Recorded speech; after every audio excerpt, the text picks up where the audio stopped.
पीले पीले हो जाते हैं शादी के बाद। अरे बहू, वैसे तो तुझ में कोई कमी नहीं है, पर तेरे दांत दांत इतने पीले कैसे हैं बेटा?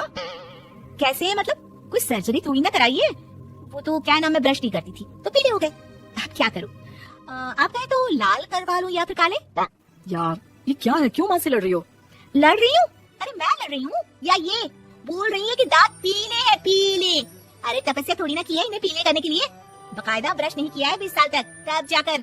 छी, कैसी बात कर रही हो? ये उस वक्त तो पीले नहीं थे जब हम लोग तुम्हें देखने आए थे।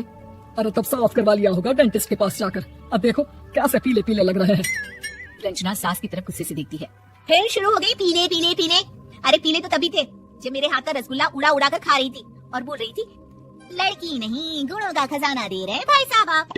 खैर अब वो लोग करते भी तो क्या करते, पीले दांत वाली बहू पल्ले पड़ी थी तो झेलना तो था ही। एक दिन कीर्तन में रंजना गाना गा रही थी।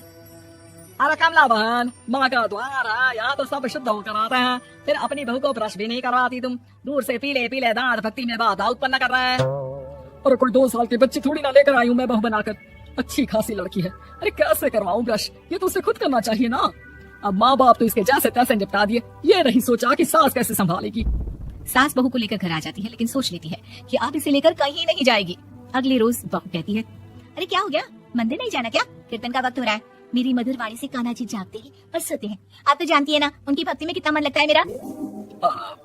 वो क्या है ना, तबीयत ठीक नहीं लग रही है मेरी, आराम करूंगी मैं।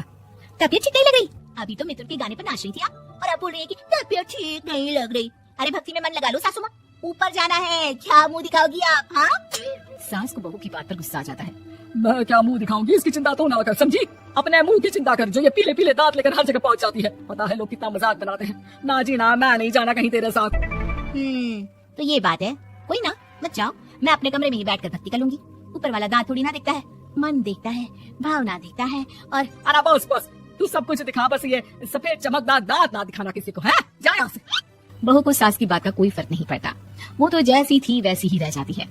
सुबह नहाकर किचन में खाना बनाना, फिर खाना खाना, कीर्तन भजन करना और सो जाना। एक दिन, माँ जी मैं सहेली के घर जा रही हूँ, शाम को लेट आऊंगी। हाँ तो जाना, मैंने कौन सा तेरी आरती करनी है घर पर बैठकर। रंजना सहेली के घर जाती है जहाँ वो पार्टी में जाने की तैयारी कर रही होती है। अरे शिखा, कहाँ जाने की तैयारी कर रही है? मैं गलत वक्त पर आ गई क्या? अरे नहीं यार, उल्टा सही वक्त पर आ गया। मैंने ये साड़ी और ज्वेलरी निकाली है यार, शाम को इनके ऑफिस की एक पार्टी में जाना है। बताना कैसा लग रहा है ये सब? नहीं यार, इस ड्रेस के साथ तो वो वाली ज्वेलरी अच्छी लगेगी। हाँ सही बोल रही है, मैंने ध्यान ही नहीं दिया। वैसे तो हमेशा से मस्त फैशन सेंस रखती है। तो बड़ा जाती होगी ना पति के साथ पार्टी में। रंजना कुछ नहीं बोलती, बस सोचती है कि यार काश ये बात सही हो जाती, पर मैं क्यों नहीं जाती पार्टी में? क्या इन लोगों की कोई पार्टी होती नहीं होगी? रंजना घर आती है और रात में पति से सवाल करती है, एक बात बताइए, आप मुझे किसी पार्टी में क्यों नहीं ले जाते? क्या आपके यहाँ ऑफिस में पार्टी नहीं होती? पति बेचारा क्या कहता कि दांत पीले हैं तुम्हारे इसलिए। अरे कोई पार्टी होती नहीं हम लोगों के ऑफिस में, तो कहाँ से लेकर जाऊँ? और मार्केट, मॉल, कहीं वीकेंड घूमना, कहीं तो। अरे यार सारे हफ्ते में एक छुट्टी मिलती है, तो सोचता हूँ कि आराम ही कर लूँ। क्यों? रंजना मन मार के रह जाती है। पहले कभी सास के साथ मंदिर जाया करती थी, लेकिन वो भी सास ने ले जाना बंद कर दिया। घर बैठी बैठी रंजना बोर हो जाती है। तभी उसे आइडिया आता है और वो मायके जाने का सोचती है। सासू माँ, 2 दिनों के लिए मम्मी के घर जा रही हूँ। अच्छा ठीक है, आराम से जा। और हाँ, माँ से कुछ अच्छी आदत सीख कर आना कि कैसे शरीर के हर भाग की तरह दांतों की सफाई भी जरूरी होती है, समझी? शुरू हो गई ना आप? वो लोग आपकी तरह नहीं है कि छोटी छोटी बात का बतंगड़ बना दे।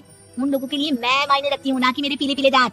रंजना माँ को बिना बताए उन लोगों को सरप्राइज देती है, लेकिन जैसे ही वो दरवाजे पर पहुंचती है, अंदर देखती है कि घर वाले कहीं जा रहे होते हैं। अब माँ, काश रंजना दीदी के दांतों वाली प्रॉब्लम नहीं होती, तो वो भी हम लोगों के साथ चलती ना बुआ जी की बेटी की शादी में। हाँ बेटा, लेकिन अब उसे कौन समझाए कि उसको उसके पीले दांत नहीं दिखते, लेकिन उसके आसपास के लोगों को कितना एम्बैरेसिंग फील कराते हैं। मुझे तो कितनी बार उसके स्कूल की टीचर ने शिकायत की कि उसके साथ कोई लड़की बैठना भी नहीं चाहती, और ना ही कॉलेज में कोई उससे बात करना चाहता था। लेकिन पता नहीं क्यों उसे ये बात समझ में नहीं आती। कोई कमी नहीं है उस लड़की में, बस यही कि दांत पीले हैं। वो तो भला हो जीजा जी और उनकी माँ का, जो दीदी को जैसी है वैसे ही रखा हुआ है। रंजना को अपने घर वालों की बात सुनकर बहुत दुख होता है।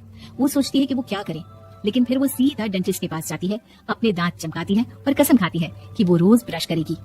अरे क्या हो गया, तुम तो 2 दिनों के लिए गई थी ना, पर कोई ना, अच्छा है, चलो आ गई तो। रंजना सास के सामने आकर खड़ी हो जाती है और पूरी स्माइल करती है, उसके चमकदार दांतों को दिखाती हुई। चलो मंदिर। माँ मुझे माफ कर दीजिए, मैंने आप लोगों को बहुत एम्बैरेसिंग फील करवाया।